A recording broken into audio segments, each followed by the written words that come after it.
Hello students, आज के इस वीडियो में हम डिस्कस करने वाले हैं class 8 science chapter number 2 microorganism friend and foe का ये पार्ट 2 है। चैप्टर 1 कंप्लीट करा दिया मैंने, ये चैप्टर 2 का सेकंड पार्ट है। अगर आपको प्रीवियस वीडियो देखना है तो डिस्क्रिप्शन में आपको प्लेलिस्ट मिल जाएगी, चैनल पे जाके आप प्लेलिस्ट चेक कर सकते हैं। ठीक है, तो चलिए वीडियो को शुरू करते हैं। तो अगला नेक्स्ट टॉपिक जो हमें स्टार्ट करना था वायरस। ठीक है, तो वायरस क्या होते हैं? बहुत सारे साइंटिस्ट जो है वो वायरस नॉन लिविंग थिंग्स है कि नहीं है, मतलब क्या है, वायरस जो होता है वो रिप्रोडक्शन अपने आप नहीं करता है। कुछ साइंटिस्ट ने अभी तक ये इसको एक डिवाइडिंग लाइन ही, मतलब कंट्रोवर्सी चल रही है, अभी तक ये पता ही नहीं लग पाया है कि जो वायरस है वो लिविंग है कि नॉन लिविंग है। क्योंकि देखो, अगर यहाँ पर कोई टेबल पड़ी हुई है और इस टेबल पे वायरस है, तो अगर जितने वायरस है ना वो उतने ही रहेंगे, वो कभी भी उनकी जो है क्वांटिटी बढ़ेगी नहीं, मतलब ज्यादा वायरस होंगे नहीं। लेकिन जब ये वायरस आपके हाथ से या किसी भी तरीके से आपके मुंह के अंदर चले जाए, बॉडी के अंदर चले जाए, तो वहां पे ये रिप्रोडक्शन करना शुरू कर देते हैं और इनकी क्वांटिटी जो है वो बढ़ना शुरू हो जाती है। तो मतलब एक टेबल पे पड़ा है तो वायरस नहीं बढ़ा, बॉडी के अंदर चला गया तो बढ़ना शुरू हो गया। तो इसलिए अभी तक साइंटिस्ट ये नहीं जान पाए हैं कि ये लिविंग है कि नॉन लिविंग है। ठीक है, तो फर्स्ट जो डिस्कवर किया था वायरस के बारे में वो थे डॉक्टर वेंडल स्टैनली। इन्होंने 1935 में जो है टोबैको प्लांट्स से पता किया था। तो यहाँ पर जो है ये आप देख सकते हो TMV, यहाँ पे वायरस की पिक्चर है। और TMV की फुल फॉर्म क्या होती है? Tobacco mosaic virus. ठीक है, ये फुल फॉर्म याद रखना। ही वॉज अवॉर्डेड, इनको नोबेल प्राइज मिला था इस काम के लिए। इन्होंने क्या किया था, वायरस को फाउंड किया था और उसके क्रिस्टल को लेबोरेटरी में स्टोर किया था और उसके बाद प्लांट के अंदर, एक हेल्दी प्लांट के अंदर इंजेक्ट किया था, अंदर डाला था। बाद में उस प्लांट में क्या प्रोड्यूस हो गया था, उनके उस प्लांट को डिजीज हो गई थी, बीमारियां हो गई थी। ठीक है, वायरस की जो साइज है वो 0.15 माइक्रोन से 0.2 माइक्रोन तक होती है, बहुत ही छोटी साइज होती है। तो कुछ एग्जांपल्स वायरस के दे रखे हैं आपको, जैसे कि TMV हो गया, इन्फ्लुएंजा वायरस हो गया, कोरोना को तो आप बहुत अच्छे तरीके से जाते हो, कोरोना वायरस, और उसके बाद HIV वायरस। ठीक है, तो ये यहाँ पर सारे वायरस की फिगर दे रखी है। ये कोरोना वायरस हो गया, यहाँ पर ये देखो ये TMV वायरस हो गया, यहाँ पर ये HIV वायरस हो गया। ठीक है, नेक्स्ट है हमारा topic micro organism in our life. हमारी लाइफ में माइक्रो ऑर्गेनिज्म का बहुत इंपॉर्टेंट रोल है। माइक्रो ऑर्गेनिज्म हमारे लिए हेल्पफुल भी होते हैं, कुछ माइक्रो ऑर्गेनिज्म हमारे लिए नुकसानदायक भी होते हैं जो बीमारियां फैलाते हैं। तो जो हमारे अंदर बीमारियां फैलाते हैं उन माइक्रो ऑर्गेनिज्म को हम पैथोजेंस बोलते हैं। ठीक है, तो माइक्रो ऑर्गेनिज्म हमारे फ्रेंड भी हैं।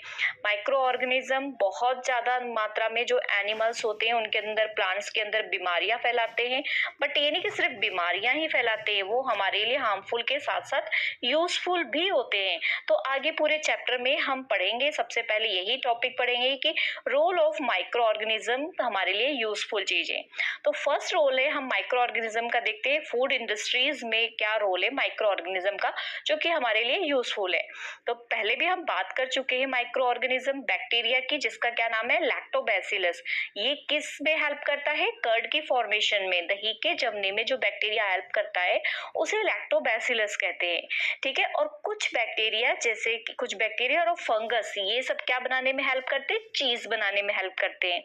और भी फंगी जैसे कि ईस्ट सेल, ये क्या करती है, ये जो फ्रूटी जूस, मीठे फल मीठे होते हैं ना, जैसे कि हम शुगर कैन ले लेते हैं, गन्ना हो गया, ग्रेप्स हो गया, एप्पल हो गया। ठीक है, इनके जूस को जो है वो जूस से कन्वर्ट किस में कर देता है? अल्कोहल में। कौन कन्वर्ट करता है? Yeast cell. ठीक है, तो ये जो कन्वर्ट करता है मीठी चीजों का अल्कोहल, अल्कोहल में आप समझते हो ना जो बियर वगैरह होती है। ठीक है, तो ये जो प्रोसेस होती है जूस से अल्कोहल में कन्वर्ट करने की, इस प्रोसेस को हम बोलते हैं फेर्मेंटेशन। तो ये आपको पता होना चाहिए, यहाँ से डेफिनेशन आ सकती है फेर्मेंटेशन क्या होता है। तो जो fruit juicy sugar fruit juice को कन्वर्ट करते हैं हम अल्कोहल में, हम नहीं, माइक्रो ऑर्गेनिज्म कन्वर्ट करते हैं, तो उस प्रोसेस को हम फेर्मेंटेशन बोलते हैं। ठीक है, चलिए आगे देखते हैं। आगे यहाँ पर आगे बात कर लेते हैं हम अगले ईस्ट सेल के बारे में। ये ईस्ट सेल जो है वो आटा में या फिर मैदा में जाकर के कौन सी गैस प्रोड्यूस करते हैं?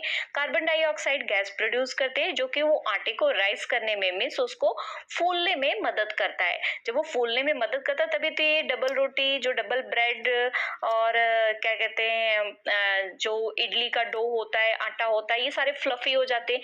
किसकी वजह से? माइक्रो ऑर्गेनिज्म की वजह से, ईस्ट सेल की वजह से। ईस्ट सेल को जो ब्रेड है और पेस्ट्रीज है, इडली है, इनके डो में मिलाया जाता है और ये कार्बन डाइऑक्साइड रिलीज करते हैं, जिसके कारण ये क्या होता है? फ्लफी हो जाता है। ठीक है, नेक्स्ट है role of micro organism sewage dispose. Sewage के जो सीवेज से गंदा हमारे घरों से वेस्ट निकलता है उसमें भी माइक्रो ऑर्गेनिज्म का बहुत ज्यादा रोल है। जो हमारे घरों के सीवेज से जैसे फेसेस होते हैं, मतलब जो हम नॉर्मल लैंग्वेज में इसको पोटीज बोलते हैं, ठीक है, यूरिन है, ये सब हमारे हेल्थ के लिए बहुत नुकसानदायक है। और कुछ बैक्टीरिया हैं जो बायोलॉजिकल ट्रीटमेंट से ये सीवेज का वेस्ट और जो इंडस्ट्रीज का वेस्ट होता है इनको खत्म करते हैं। ये बैक्टीरिया क्या करते हैं? इनको ब्रेक डाउन करते हैं, ऑर्गेनिक कंटेंट को, सीवेज के, और हमारे एनवायरमेंट को क्लीन करते हैं। तो यहाँ पर देख सकते हो, यहाँ पर ये देखो, ये सारा सीवेज का वेस्ट यहाँ पे बायोलॉजिकल ट्रीटमेंट माइक्रो ऑर्गेनिज्म के थ्रू इसको ट्रीट किया जाता है। फिर ये एक तरीके से मैन्योर का काम करता है, फल जो हमारी क्रॉप्स वगैरह होती है उसमें डाल दिया जाता है। ठीक है, नेक्स्ट माइक्रो ऑर्गेनिज्म हमारे लिए हेल्पफुल क्या है कि ये माइक्रो ऑर्गेनिज्म रिसाइकल करते हैं मैटर का, हमारे जो वेस्ट होते हैं उनको दोबारा से रिसाइकल करते हैं। जैसे कि बैक्टीरिया और फंगस की बात करें, ये डिकम्पोजर्स जो डेड ऑर्गेनिज्म होते हैं, जैसे कि प्लांट डेड हो गए, एनिमल डेड हो गए, इनमें बहुत सारे न्यूट्रिएंट्स होते हैं। कौन कौन से? फास्फोरस और नाइट्रोजन। तो इसके ऊपर माइक्रो ऑर्गेनिज्म आते हैं और इसको किस में दोबारा मिला देते हैं? दोबारा से सॉइल में मिला देते हैं। ठीक है, तो जो माइक्रोब्स इसको दोबारा से सॉइल में मिला रहे हैं उनको हम क्या बोलते हैं? डीकम्पोजर्स। तो यहाँ से आपको ये डीकम्पोजर्स क्या होते हैं पता होना चाहिए। ठीक है, तो इस तरीके से ये डिकम्पोजर्स हो गए। नेक्स्ट, माइक्रो ऑर्गेनिज्म का बहुत बड़ा रोल है मेडिसिन में।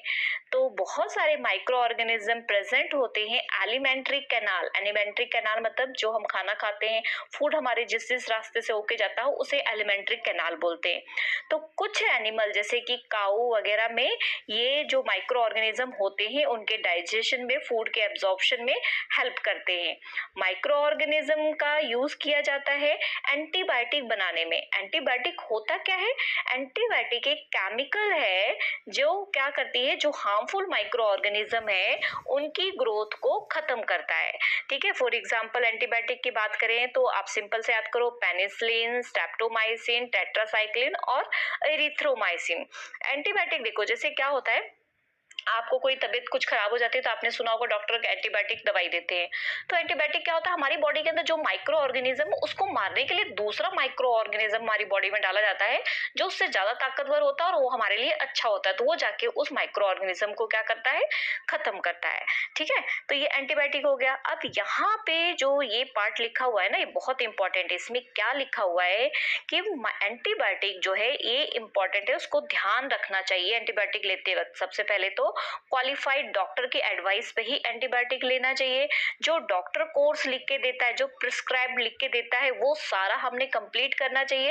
एंटीबायोटिक की जब नीड ना हो तो नहीं लेना चाहिए। रॉन्ग डोज बिल्कुल नहीं लेना चाहिए, क्योंकि हमारे बॉडी की नीड को क्या कर देता है? फ्यूचर के लिए खत्म कर देता है। अननेसेसरी अगर आप एंटीबायोटिक लोगे तो जो हमारे बेनिफिशियल बैक्टीरिया होंगे वो हमारी बॉडी में खत्म हो जाएंगे और एंटीबायोटिक का हमारी बॉडी में कोई असर नहीं होगा। ठीक है, तो देखो क्या होता है, जैसे कि आप बीमार हुए, बीमार होकर डॉक्टर के पास गए, आपके अंदर जो भी बैक्टीरिया था, वायरस था, जो भी था समथिंग, आपको डॉक्टर ने 5 दिन की एंटीबायोटिक दी, आपने 2 दिन खाया, आपके जो बैक्टीरिया है वो कम हो गए, आपको आराम पड़ गया, आपने एंटीबायोटिक लेना बंद कर दिया। लेकिन वो एंटीबायोटिक थोड़े से बैक्टीरिया को मारा था और बैक्टीरिया बचे हुए थे क्योंकि आपने पूरा कोर्स नहीं किया। अब वो एंटी जो बैक्टीरिया थे वो फिर से बढ़ने लगे, आप फिर बीमार हो गए, फिर डॉक्टर के पास जाओगे, डॉक्टर ने फिर से आपको एंटीबायोटिक लिख दिया। अब 5 की जगह 10 दिन की उसने लिख दिया, तो आपने 5 ही दिन खाया, आगे फिर नहीं खाया। क्यों 5 दिन खाया? 5 दिन में आपको आराम पड़ गया, कुछ बैक्टीरिया मर गए तो आपको आराम पड़ गया, आपने दवाई छोड़ दी। तो अब क्या होगा, जो आपके बॉडी के अंदर के बैक्टीरिया है वो ज्यादा ताकतवर हो गए हैं और अगली बार जब आप डॉक्टर के पास जाओगे, एंटीबायोटिक लोगे, उसका कोई असर आपकी बॉडी पर नहीं होगा। इसलिए एंटीबायोटिक प्रॉपर डॉक्टर के एडवाइस से प्रॉपर जितना डोज लिखे उतना लेना चाहिए, ठीक है। नेक्स्ट है role of retting of the fibre. तो फाइबर्स जो होते हैं जैसे लिन हो गए, ये सारे फाइबर जो है कहाँ से पाए जाते हैं, वो पाए जाते हैं आपके फ्लैक्स प्लांट से।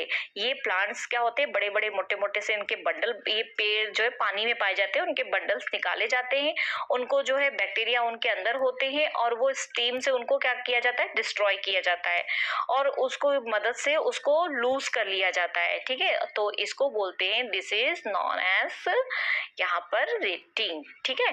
तो ये फाइबर का यूज जो किया जाता है थ्रेड वगैरह बनाने में किया जाता है। आपने वो जूट की बोरियां सुनी होगी ना, तो जूट प्रिपेयर करने में जो है इसका यूज किया जाता है। उसके बाद rule of the tending of the leather. Leather की टेनिंग में मतलब द बैक्टीरिया जो है अटैक करता है किसी भी एनिमल की स्किन पर, क्योंकि एनिमल की स्किन क्या होती है, सॉफ्ट होती है, ठीक है, और कॉम्प्लेक्स होती है, तो उस पर बैक्टीरिया क्या करता है, उस पर अटैक करता है। तो इसलिए उसको जो लेदर होता है, लेदर किससे बनता है, एनिमल की स्किन से ही बनता है ना, तो उसमें बैक्टीरिया जो है अटैक करके उसको क्या कर देते हैं, लूज कर देते हैं, जिससे वो आगे उसका जो भी मटेरियल बनाना हो वो इजीली बन जाता है, ठीक है। नेक्स्ट है आपका नाइट्रोजन फिक्सिंग में भी बैक्टीरिया हेल्प करता है। जो नाइट्रोजन है हमारे एटमॉस्फेयर में 78%, बहुत ज्यादा नाइट्रोजन है, ठीक है, लेकिन टोटल 78% नाइट्रोजन को हम इसमें से हम कुछ भी नहीं यूज कर सकते, क्योंकि नाइट्रोजन को हमें यूज करना है तो उसकी फॉर्म चेंज करनी पड़ेगी, ठीक है। तो इसलिए उसकी फॉर्म चेंज करने के लिए बहुत सारे बैक्टीरिया होते हैं, जैसे कि राइजोबियम और ब्लू ग्रीन एल्गी। ये क्या करते हैं, नाइट्रोजन को चेंज कर देते हैं और उसको सिंपल फॉर्म में ला देते हैं, जिससे कि हम और प्लांट्स जो है उस नाइट्रोजन को यूज कर सके। तो ये राइजोबियम जो बैक्टीरिया है ना, वो इस तरीके से नोडल्स ऑफ रूट्स में पाया जाता है। ये चैप्टर 1 में मैंने आपको बताया था। जो प्लांट्स होते हैं ना, जैसे फली वाले पौधे होते हैं, बीज वगैरह होते हैं, उनके रूट्स में ना ऐसे नोड्स बने होते हैं, गांठे जिसको बोलते हैं, इनमें ये राइजोबियम बैक्टीरिया होता है, ठीक है। ये तो हमने क्या पढ़ लिया, हेल्पफुल। अब हमने क्या पढ़ना है, हार्मफुल।